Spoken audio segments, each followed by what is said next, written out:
What's going on, everybody? Good morning. Hope you guys are doing well. And we've got a little bit of Seattle Seahawks news to discuss in this video. Nothing major, nothing earth-shattering, nothing that's gonna swing the balance of power in the division or conference. But we got a couple things to take a look at here, and some interesting things could come of this. So I can't completely discount it. And look, on this front, I will say this. John Schneider, he gave an interview the other day talking about the Seattle Seahawks at the quarterback position, and he said a bunch of things that I thought about making a video on, but I ultimately ended up just feeling like he was yapping to try to make it clear that nobody can guess what he's going to do. So I didn't feel like it was worth making a video on. I think this might be worth making a video on. This video is powered by BetUS TV. So yesterday, late afternoon, early evening, we got this report from Jeremy Fowler and Brady Henderson. Sources: Seahawks open to trading backup quarterback Sam Howell. Now, that in and of itself is not interesting. The Seahawks should be open to trading Sam Howell because if they can get anything for him, it'd be pretty great. Because I mean, we got him for the equivalent of about a fifth-round pick last year, and he was not very good. He didn't really do anything. He played in one game, and he was atrocious, and he didn't have a good training camp either, if other teams even give a crap about that. If they looked at that, they'd probably say, yeah, this guy, he didn't take strides forward, so his value, if anything, has gone down, and possibly down to the point where he's not really worth anything. The interesting thing, however, is that apparently they have received inquiries from multiple teams about trading for Sam Howell. So there's some interest here.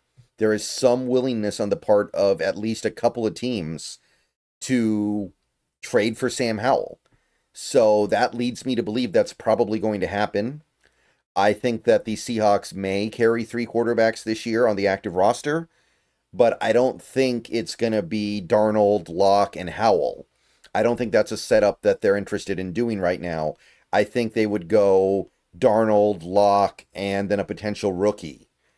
At this point, and I know that Schneider said some stuff about Howell the other day, basically saying, oh, we consider last year to be a complete wash because of this and that and the other thing.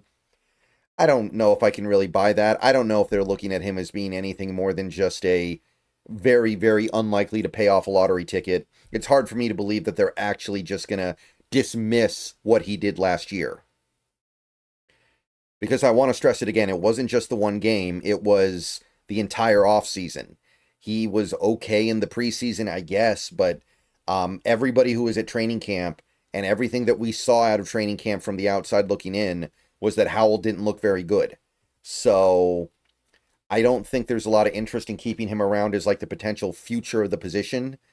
I think that if you want the future of the position, it's going to have to be somebody new. It's going to have to be a rookie, or you trade for somebody like a Will Levis or something like that.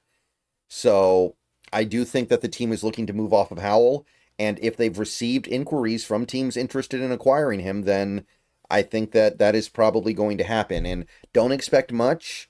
It could be like Sam Howell plus a 7th-round pick for a 6th-round pick. It could be Sam Howell for a future 5th-round pick, like in like 2 years or something like that. It could be something really, really insignificant, but I would take anything at this point. Before I go any further, I want to tell you about my friends over at BetUS TV. Hockey playoffs just starting, basketball playoffs just starting, baseball into the first few weeks here. Sports starting to pop off. A lot of sports stuff starting to happen. We got football draft stuff coming up this week as well. So there's plenty of sports stuff to still enjoy, and enjoy it over at BetUS TV. Check them out. Give them a shot. Have some fun over there, and use them to enhance your experience of enjoying sports. Give them a shot. Give them a try. BetUS TV. Go have fun. All right, so I'm hoping that we can get something here. Anything would do. I know that some Seahawks fans are really how should I put this? they're really distraught about giving up what we gave up to get Sam Howell in that trade. But I personally don't view it as anything all that significant. However, I think it would still be really good if we could find a way to recoup some of that value, even if it's a tiny piece of it. Like, even if it's the equivalent of a 7th round pick, just move them. Remember, it's not going to cause any dead money. There's 0 dead money on moving Howell off this team. He has nothing but base left. There's no bonus left on his contract. So it's not like you're going to have to pay him any money if you trade him. And it's not like there's a lot of money on the contract to even care about anyway. So even if the team you traded him to was like, can you take on his salary? Yeah, you could do that. If it means getting a better pick, maybe you would. But again, it's not very much money. Why would you even do that? That would be weird. Okay, so that's the main thing I wanted to talk about in this video. Could be like a draft day trade where we send Howell off to pick up to move around in day 3. So keep an eye out for maybe that happening. The other thing, real quick, Drew Lock's contract details came out. Now, Drew Lock's contract is so small, his contract isn't super interesting, but it's almost half and half. It's 2 years, $5 million, which we knew that. We've got 2 1/4 this year, 2 3/4 the next year. So it's almost 50-50. It's just a little under the 50-50 mark. So it's actually 45-55. So there's not a lot of backloading here. And the dead money on releasing him before 2026, which is something that could definitely happen, is only $500,000. Very, very insignificant.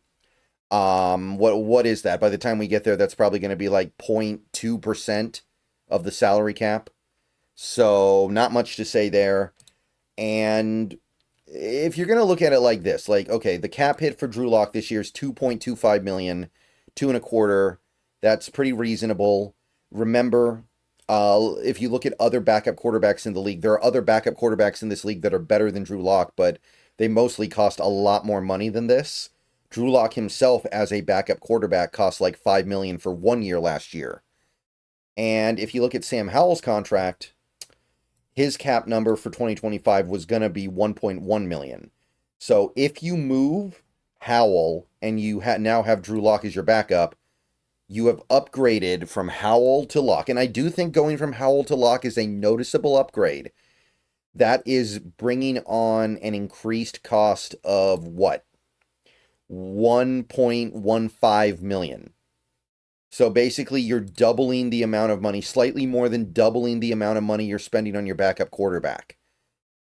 And when the amount in and of itself is so low, that's totally good by me. Like, you're increasing your cap expenditure on your backup quarterback by $1.15 million. I think it's worth the upgrade. I don't have a problem with that, especially after seeing the way Howell has performed over the last year. It's a worthwhile upgrade to make. Okay, that's going to be it for this video, guys. Couple more evaluation videos coming later today. And yeah, that'll take us home. So let me know what you guys think. If anything, I know that this isn't earth-shattering, but I'll see you guys later. Go Hawks. And keep an eye out for more videos. Thank you to BetUS TV for powering this video. And I'll see you guys soon.